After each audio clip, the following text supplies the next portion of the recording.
जितना प्रतिशत मत प्राप्त होंगे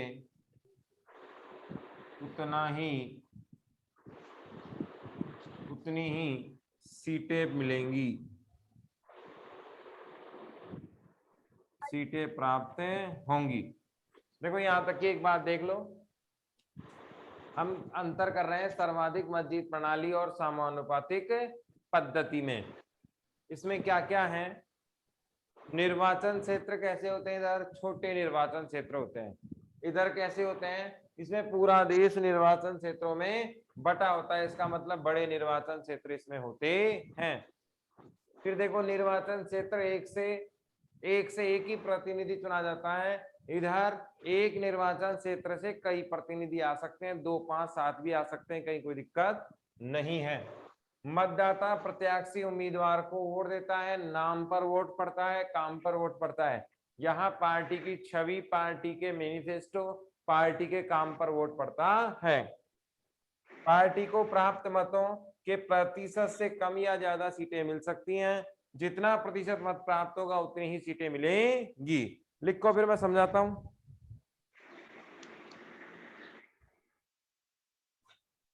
अगला है विजयी उम्मीदवार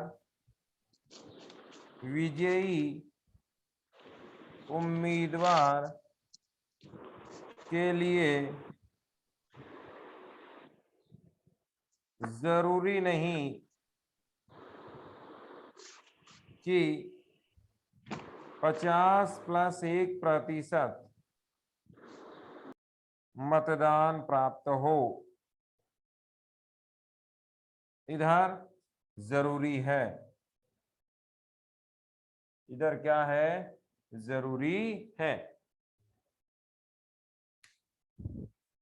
उदाहरण में देखें, यूनाइटेड किंगडम और भारत, यूके और भारत में है ये, है ना, यूके और भारत, और वो इजराइल और नीदरलैंड में है ही, इधर है इजराइल और नीदरलैंड।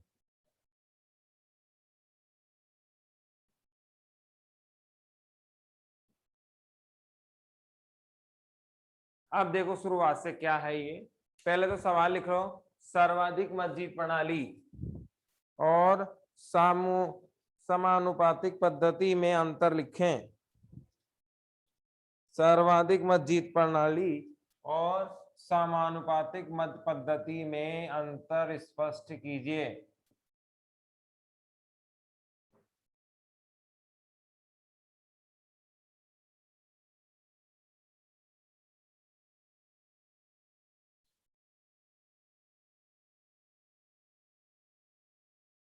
क्या करना है, अंतर स्पष्ट करना है।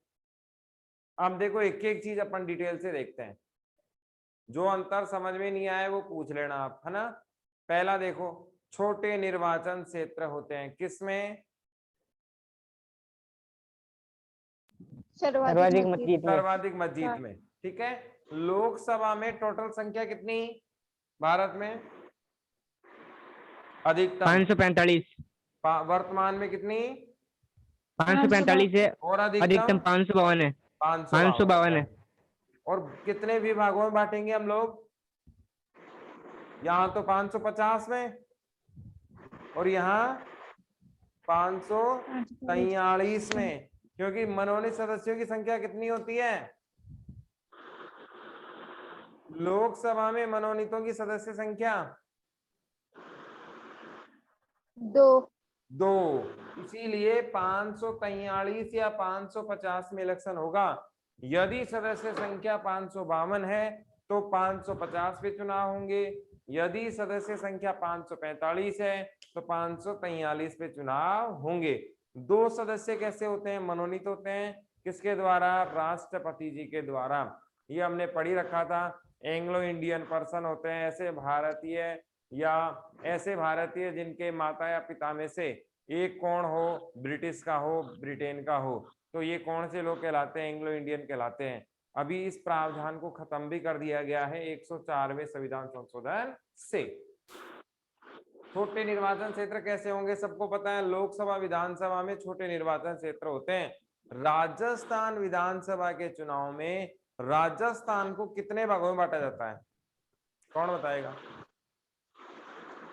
राजस्थान विधानसभा के चुनाव में राजस्थान को कितने निर्वाचन क्षेत्रों में बांटा जाता है?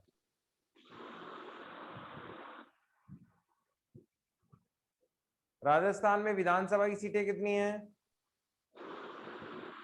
200। 200। तो कितने निर्वाचन क्षेत्र होंगे? 200। ठीक है ना? ऐसे ही वहां केंद्र में कितने होंगे? 543 वर्तमान की स्थिति से। तो ये छोटे छोटे निर्वाचन क्षेत्र होंगे और इससे जीतने वाला उम्मीदवार कैसा होगा? सिंगल। 10 खड़े हो, 20 खड़े हो, 2 खड़े हो, 1 खड़ा हो, लेकिन जीत के कौन आएगा? एक ही जीत कर आएगा। अब इसमें पूरा देश क्या बन जाता है? निर्वाचन क्षेत्र बन जाता है। बड़ा निर्वाचन क्षेत्र इसमें होता है और उसमें से चुनकर आते हैं ना, ऐसे टुकड़े नहीं होते, पूरे देश में एक साथ चुनाव होते हैं। दूसरा देखो, निर्वाचन क्षेत्र एक ही प्रतिनिधि का चुनाव करता है, ये बात भी तय हो गई। निर्वाचन क्षेत्र छोटे थे, ये तो हमने देख ही लिया था। एक निर्वाचन क्षेत्र से व्यक्ति कैसे जीत कर आएगा? एक ही जीत कर आएगा, ये हमने बात कर ली थी। जैसे आमेर तहसील की बात करें, आमेर विधानसभा क्षेत्र की बात करें, तो सतीश पूनिया जी जीत कर आए हैं। आपको पता है ना, आमेर से कौन जीत कर आए हैं? सतीश पूनिया जी जीत कर आए हैं। अपने राज्यवर्धन सिंह जी हैं शाहपुरा क्षेत्र से, विराटनगर क्षेत्र से सांसद हैं। अपने यहाँ से नरपत सिंह जी राजवी साहब हैं, क्या हैं? विधायक हैं।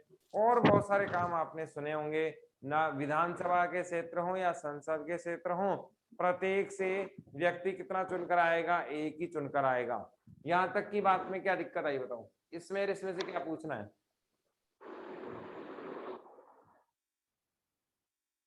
है कोई दिक्कत? आगे देखो, अब इसमें क्या कर लिया था? पूरा देश ही निर्वाचन क्षेत्र कर लिया था। क्या कर लिया था? पूरा देश ही एक निर्वाचन क्षेत्र था। जब पूरा देश एक निर्वाचन क्षेत्र हो गया तो उम्मीदवार ज्यादा होंगे या कम? ज्यादा है कि नहीं है? छोटे में तो क्या आता है? एक, और बड़े में क्या आएंगे? बहुत सारे। तो यहाँ पर जब देश ही निर्वाचन क्षेत्र हो गया तो उम्मीदवार कई आएंगे, एक ही नहीं, बहुत सारे उम्मीदवार चुनकर आएंगे।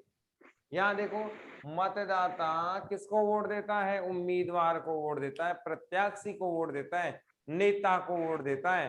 किसको नहीं देता? पार्टी को नहीं देता। आपने अशोक गहलोत साहब को वोट दिया, कांग्रेस पार्टी को नहीं। हमने अगर कांग्रेस पार्टी को दिया होता तो सारे कांग्रेस के जीत कर आते, है ना, और बीजेपी को वोट नहीं मिलते, लेकिन ऐसा नहीं हुआ।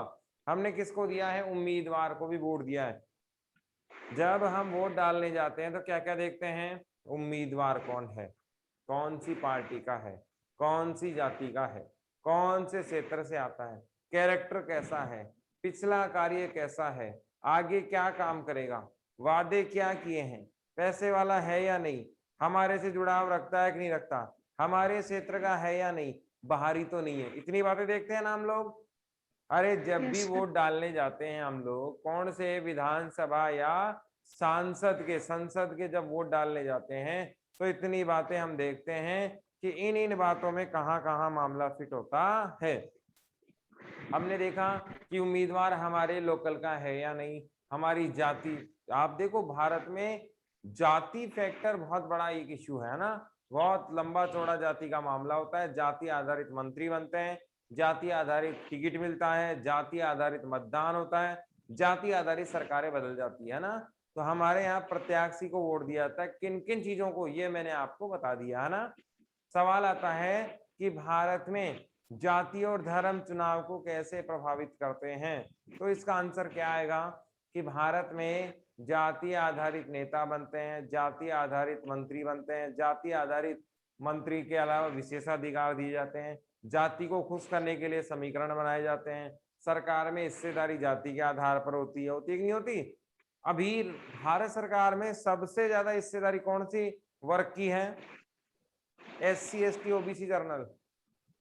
मोदी जी की गवर्नमेंट में सबसे ज्यादा मंत्री किसके हैं? ओबीसी के। किसके हैं? ओबीसी के। और भारत में वर्तमान में ओबीसी लगभग 40 से 45% जनसंख्या है। कितनी है? 40 से 45% जनसंख्या ओबीसी की है। और इतनी मात्रा में होने के कारण ही सबसे ज्यादा मंत्री भी किसके हैं? ओबीसी के हैं। सर ओबीसी में कौन सी कास्ट रहती है? क्या बताऊं? आप बताओ इसका जवाब। राजपूत, ब्राह्मण और बनिया ये जर्नल में है। समझ में आ गई? राजपूत, ब्राह्मण सर। और बनिया किसमें है? जर्नल में। गुज्जर किसमें है? एसवीसी में। मीणा और भील किसमें है? एसटी में। दलित सारे एससी में, बचे हुए सारे ओबीसी में। सबसे ज्यादा कास्टें ओबीसी में है। दर्जी हैं अपने, है ना, और अहीर हैं, ये भी ओबीसी में है। बहुत सारी कास्टें हैं इसमें। अनलिमिटेड स्कीम है। समझ रहे हो मेरी बात? जर्नल के पता लग गए, ब्राह्मण, बनिया और राजपूत, है ना। 3 लोग किसमें है? जर्नल में है। मीणा और भील जाति के लोग हैं वो किसमें? एसटी में हैं। जितने भी दलित भाई बहन हैं वो कहाँ हैं? एससी में हैं। और जो बच गए हमारे बंधुगण, है ना, जो हमारे देश के नागरिक, वो सब किसमें हैं? ओबीसी में। एसबीसी में गुज्जर और आते हैं, उनको अलग कर दो तो बाकी जितनी भी कास्टें बच गई वो सब किस में आती हैं? ओबीसी में आती है। लंबा चौड़ा इतिहास है ना। और बहुत सारी कास्टें आती हैं, कईयों को तो खुद को ही नहीं पता कि वो भी ओबीसी में है क्या, जबकि इतनी ज्यादा कास्टें ओबीसी में शामिल हैं। पार्टी को वोट दिया जाता है, ये तो हम जानते ही हैं। समानुपातिक में किसको वोट दिया जाएगा? पार्टी को वोट दिया जाता है। और सर्वाधिक मत जीत में किसको दिया जाता है? उम्मीदवार को दिया जाता है। अब देखो ये वाला काम की चीज है, यहां तक कोई दिक्कत है क्या? No sir. अब ये समझना है, देखो, पार्टी को प्राप्त मत के प्रतिशत से, पार्टी को प्राप्त मत के प्रतिशत से कम या ज्यादा सीटें मिल सकती हैं। ये बात मैं आपको ये हटा के और फिर बताऊंगा, है ना। अभी समझ लो इसको, फिर अपना एग्जाम्पल देके इसको समझाएंगे कि जितने वोट मिले उससे सीटें कम भी मिल सकती हैं और ज्यादा भी मिल सकती हैं, कोई आकलन नहीं हो सकता। इधर देखो, जितना प्रतिशत उतनी सीटें होंगी। इधर कोई दिक्कत है क्या? जितने प्रतिशत मत प्राप्त होंगे उतनी ही क्या मिलेंगी? सीटें मिलेंगी। इसमें तो कोई दिक्कत ही नहीं, क्योंकि सीटों का निर्धारण किसके आधार पर होता है? मतों के प्रतिशत पर। किसके आधार पर होता है?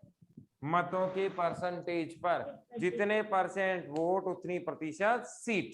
तो अपन निकाल सकते हैं 10% वोट मिले तो 10% सीटें, 50% वोट मिले तो 50% सीटें। तो इधर तो कोई दिक्कत ही नहीं, ये तो गणित का सवाल है। समझ में आ रहा है बेटा कि जितने प्रतिशत वोट मिलेंगे उतनी प्रतिशत सीटें किसमें मिलेंगी? समानुपातिक पद्धति में मिल जाएंगी, कहीं कोई दिक्कत नहीं। ये वाला मैं आपको बताऊंगा। विजयी उम्मीदवार के लिए जरूरी नहीं है कि 50+1% का मतदान बहुमत मिले। इसको ऐसे भी लिख सकते हो, बहुमत की आवश्यकता नहीं है ना। एक निश्चित जरूरी बहुमत की आवश्यकता नहीं है। पड़ोसी से कितना ज्यादा चाहिए? एक ज्यादा ही चाहिए। जबकि इधर जरूरी है, बहुमत जरूरी होना चाहिए, ये रेशियो पूरा होना चाहिए। ये कहाँ है? ब्रिटेन। आप ध्यान रखना, ज्यादातर व्यवस्था हमने कहाँ से टीप के ली है? ब्रिटेन से टीप कर ली है, ठीक है। और भारत ब्रिटेन में ये व्यवस्था है। इधर क्या है? इजराइल और नीदरलैंड, ये दोनों व्यवस्था समानुपातिक यहाँ पर हैं। ये कौन है? ललिता, कुछ पूछना है क्या? ललिता, आवाज आ रही है? No sir. कुछ पूछना है? नो। आपके स्माइल का सिंबल आया था इसीलिए मैंने कुछ पूछ रहे हो आप? ठीक है, अब देख लो इसको, ये देखते हैं यहां तक कोई दिक्कत और?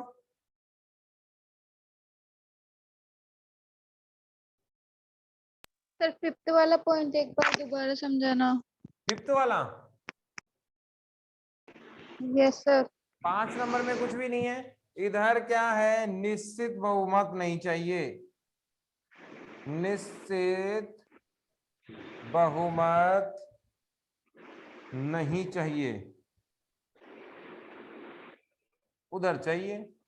इधर तो मैंने आपको बताया था ना, जैसे 4 लोग हैं, एक के पास 3, एक के पास 4, एक के पास 6, जीत गया कौन? 6 वाला। जबकि परसेंटेज कितने वोट मिले हैं? केवल ही 6% वोट मिले हैं। समझ रहे हो ना? निश्चित बहुमत का यहाँ पर आंकड़ा नहीं होता है। 3, 4, 5 और 6, 4 उम्मीदवार खड़े थे, इनको वोट मिले और इनमें से जीत कौन गया? 6 वाला जीत गया। कैसे? क्योंकि इसका परसेंटेज ऑफ वोट क्या था? ज्यादा था। बस इतनी सी बात, इसमें क्या है कि नहीं? इसमें कोई दिक्कत आई? Yes sir. अब इधर देखो, ये नो चौथा वाला, सर। इधर जरूरी है फॉर्मेट पूरा करना। कहाँ कहाँ? ये भारत और ब्रिटेन। ब्रिटेन को और क्या कह सकते हैं? United kingdom. और क्या कह सकते हैं? इंग्लैंड। ठीक है ना? ये देखो, अपन चलते हैं एमपी। एमपी का मतलब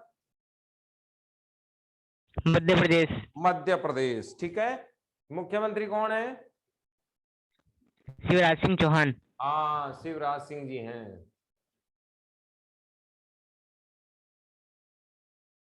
चौहान साहब। ठीक है। अभी चुनाव हुए 2-1 साल पहले, और सरकार किसकी बनी? बनी थी कि नहीं बनी थी? ये किसके यस हैं? सर। बीजेपी। बीजेपी के। लेकिन शुरुआत में जब चुनाव होते ही वोट किसको मिले थे? कांग्रेस को मिले थे। बाद कांग्रेस। में माधवराज सिंधिया है ना, जो अभी मंत्री बन गए हैं, है ना, उड्डयन मंत्री, हवाई जहाज वाले मंत्री बने हैं, है ना, वो सिंधिया साहब कहाँ आ गए हैं? ज्योतिरादित्य सिंधिया। वो कांग्रेस छोड़ के कहाँ गए? बीजेपी में। तो कांग्रेस की सरकार गिर गई और बीजेपी की सरकार बन गई। ये घटनाक्रम समझ में आया? मामला कहाँ का है? मध्य प्रदेश का है। मध्य प्रदेश में कौन, किसकी सरकार थी? कांग्रेस की सरकार थी। चुनाव होते ही किसकी सरकार बनी थी? कांग्रेस की। और मुख्यमंत्री कौन थे? मुख्यमंत्री इनके थे,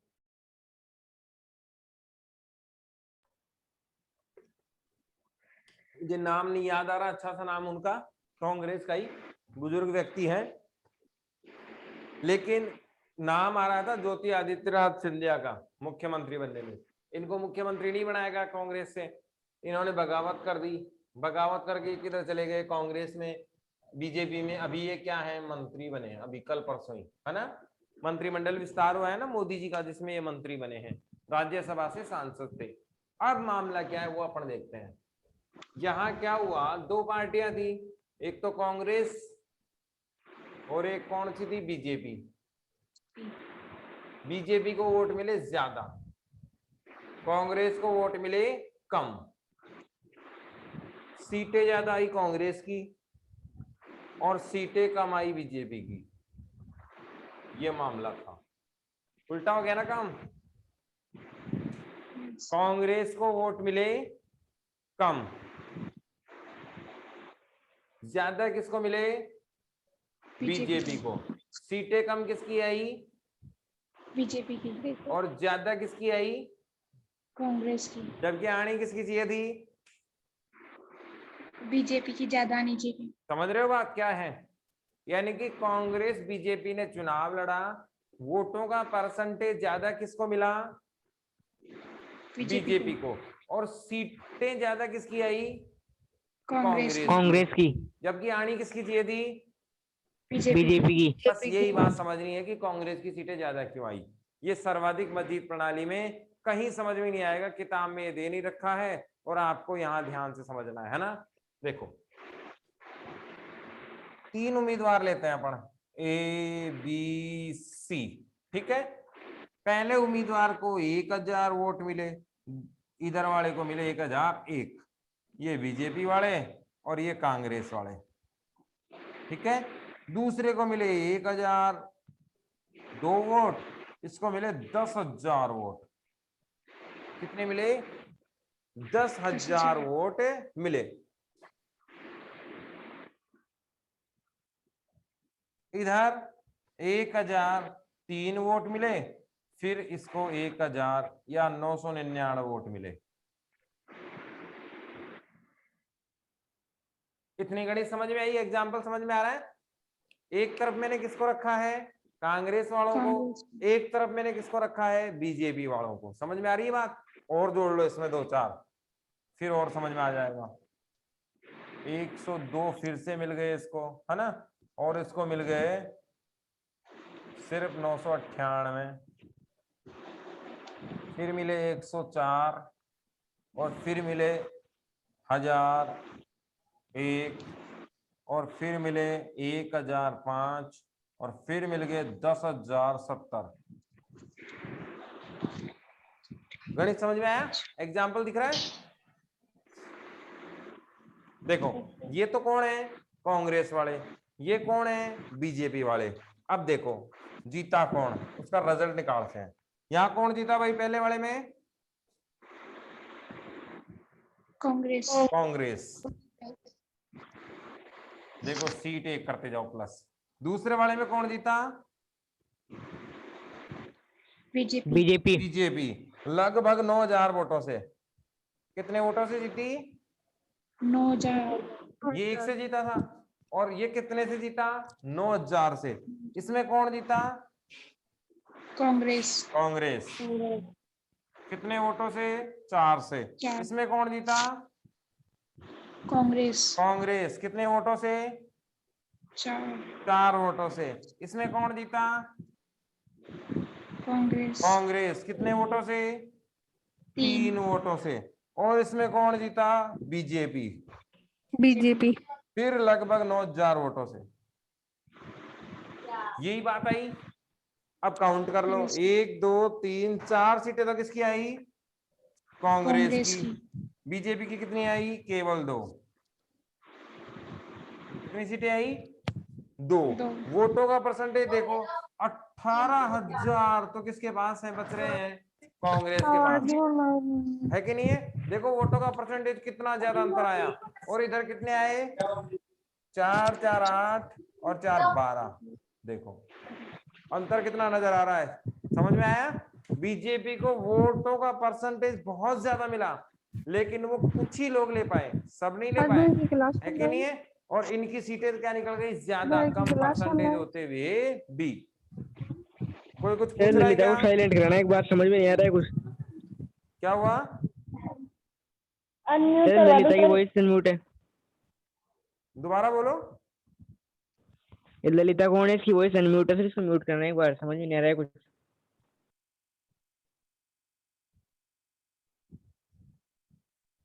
भाई आप माइक ऑन नहीं करोगे कोई भी क्वेश्चन पूछने के अलावा?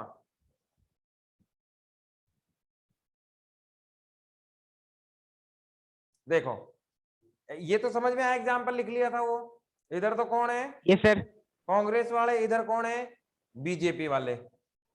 इसका टोटल करके टोटल का भाग दे देंगे तो औसत आ जाएगा कांग्रेस का। इधर टोटल करके भाग दे देंगे संख्या का तो औसत आ जाएगा।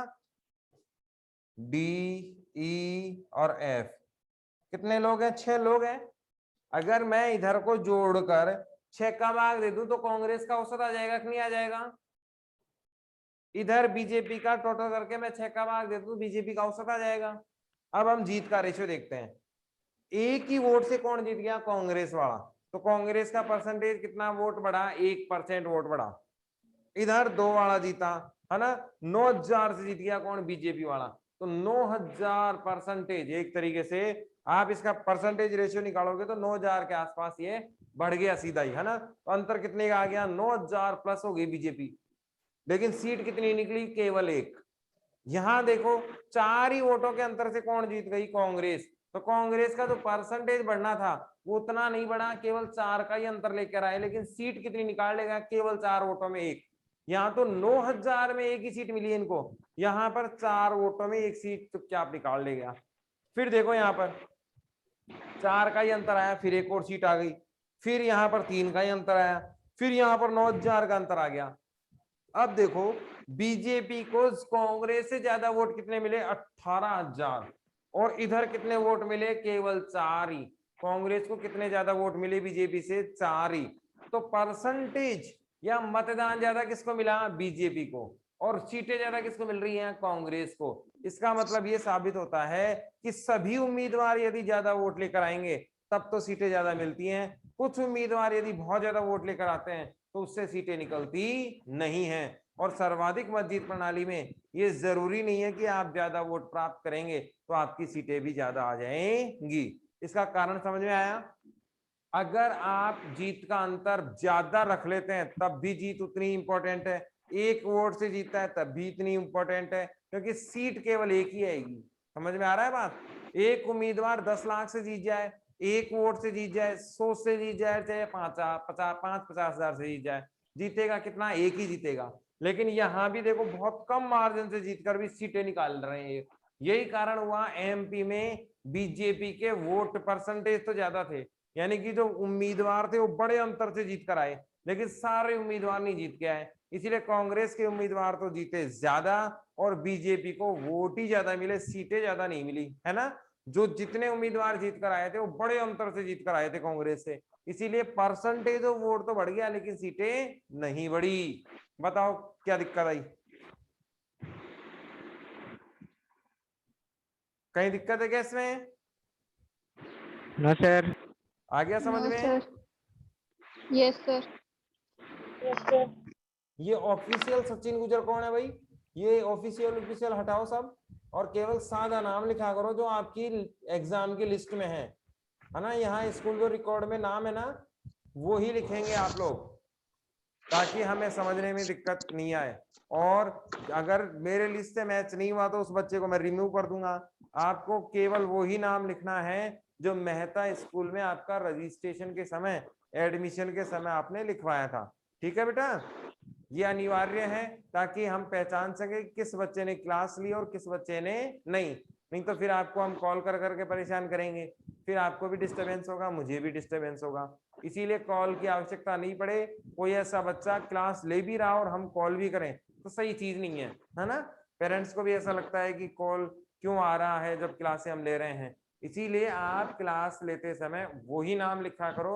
जब एप्लीकेशन ऑन करते हो तब नाम पूछता है ना वो आपका, यस सर। उस जगह आपको पूरा नाम लिखना है।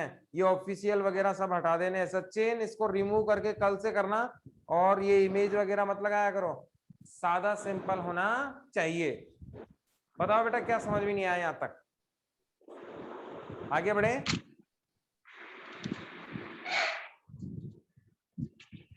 Yes sir. यहां तक कुछ पूछना हो तो बताओ। No sir. अगला बिंदु है अपना, सर्वाधिक मत जीत प्रणाली क्यों अपनाई गई? सर्वाधिक मत जीत प्रणाली भारत में क्यों अपनाई गई?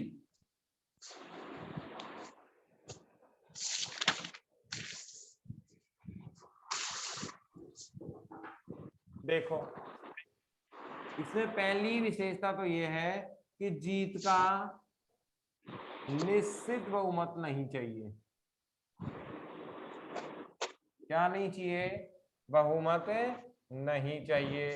जितनी विशेषता है वो सारी की सारी क्या है, इसकी कारण है।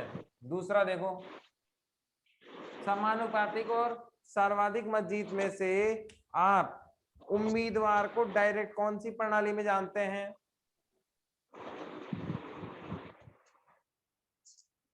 सर्वाधिक मत जीत में।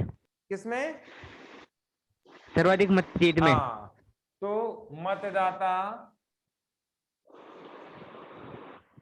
उम्मीदवार को सीधे जानता है, या यूं कहें पहचानता है।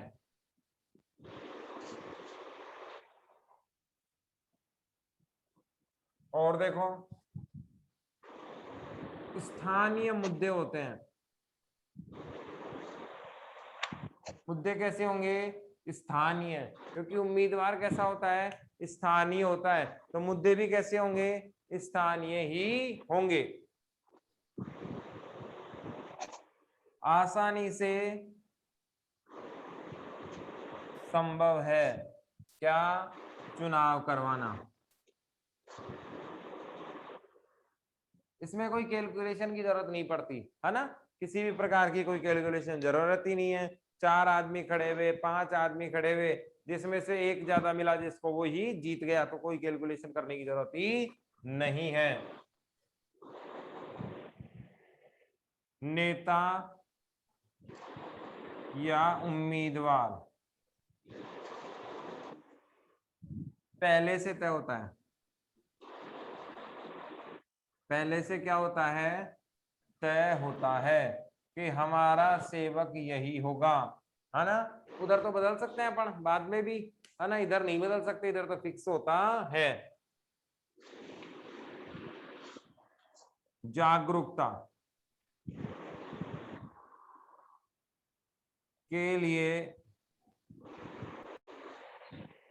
नेता प्रचार प्रसार करता है। आपने मोदी जी का भाषण सुना होगा सबने, आपने गहलोत साहब का भाषण सुना होगा सबने। तो गहलोत साहब और मोदी जी आपको क्या करते हैं, जागरूकता करते हैं, आपको ज्ञान देते हैं, आपको देश में होने वाले मुद्दों को बताते हैं। अभी बहुत समय पहले आपने राफेल का नाम सुना होगा, और राफेल के बारे में इतनी चर्चाएं हुई, मीडिया लाइव दिखा रहा था। तो क्या भारत में पहली बार ही प्लेन आए थे क्या? नहीं, लेकिन मोदी जी के कारण उसकी लोकप्रियता में बढ़ोतरी हुई। मोदी जी जहां भी जाते थे, राहुल गांधी जी जहां भी जाते थे, इनकी चर्चाएं करते थे कि इसमें फर्जीवाड़ा हुआ है। तो इस बिंदु को क्या मिल गई? पॉपुलैरिटी मिल गई। धीरे धीरे ये मुद्दा इतना हावी हो गया कि आम जनता जानने लग गई कि राफेल क्या है, कहां से आ रहा है, कौन सी कंपनी ने बनाया है, क्या विशेषता है और कितने में हमने खरीदा है। तो इसका मतलब क्या हुआ कि सर्वाधिक मत जीत प्रणाली आपको क्या करती है? जागरूक करती है, आपको बताती है कि किस प्रकार से कौन नेता किस बैकग्राउंड का है और उसमें क्या विशेषताएं हैं। छोटे निर्वाचन क्षेत्र होने के कारण, छोटे निर्वाचन क्षेत्र होने के कारण चुनाव आसान होते हैं। चुनाव कैसे होते हैं? आसानी से संभव हो सकते हैं। अब एक तो देखो, पूरे देश में एक साथ चुनाव हो तो संसाधनों की कमी हो सकती है ना। अब उसमें तो नहीं करवा सकते आप चुनाव, किसमें? समानुपातिक में तो अलग अलग, इसमें करवा सकते हैं। आपने सुना होगा भारत में चुनाव 6 चरण में हो रहे हैं, 7 चरण में हो रहे हैं, 8 चरण में हो रहे हैं। ये इसलिए होते हैं ताकि आसानी से हम बाकी की व्यवस्थाएं कर सकें और हमें कोई दिक्कत ना आए। इसीलिए चुनाव व्यवस्था अलग अलग चरणों में बांट दी जाती है ताकि हम आसानी से उन चरणों की क्या कर सकते हैं? पूर्ति कर सकते हैं। यदि ज्यादा चरणों में चुनाव नहीं करवाए जाएंगे तो समस्या आ जाएगी कि इतनी मशीनरी कहां से लाएंगे, इतने कर्मचारी कहां से लाएंगे, इतनी व्यवस्थाएं कहां से की जाएगी, इतने संसाधन संभव नहीं है। इसीलिए इन समस्याओं से बचने के लिए ऐसा किया जाता है। और बहुत सारे कारण हैं जो अपन 12th क्लास के फर्स्ट चैप्टर में पढ़ेंगे, है ना, जब राष्ट्र निर्माण की चुनौतियां अगली साल हम पढ़ने वाले हैं। बताओ, यहां से कुछ पूछना हो तो, टाइम भी कंप्लीट हो गया। यहां तक कोई भी सवाल हो तो बताओ। इसमें एक तो आरक्षण बचा है, आरक्षण पढ़ लिया था ना अपन ने लोकसभा राज्यसभा में? अरे पढ़ा था कि नहीं? No sir. एक सार्वभौम व्यवस्थ मताधिकार, न्यूनतम आयु 18 कर दी गई, 21 से घटाकर पढ़ लिया था। निर्वाचन आयोग पढ़ लिया था, सुकुमार सेन वाला। Yes sir. अब बचा है इसमें केवल चुनाव सुधार, बस एक ही बिंदु और चैप्टर खत्म अपना। फिर पढ़ेंगे कार्यपालिका, है ना। इसमें एक ही बिंदु बचा है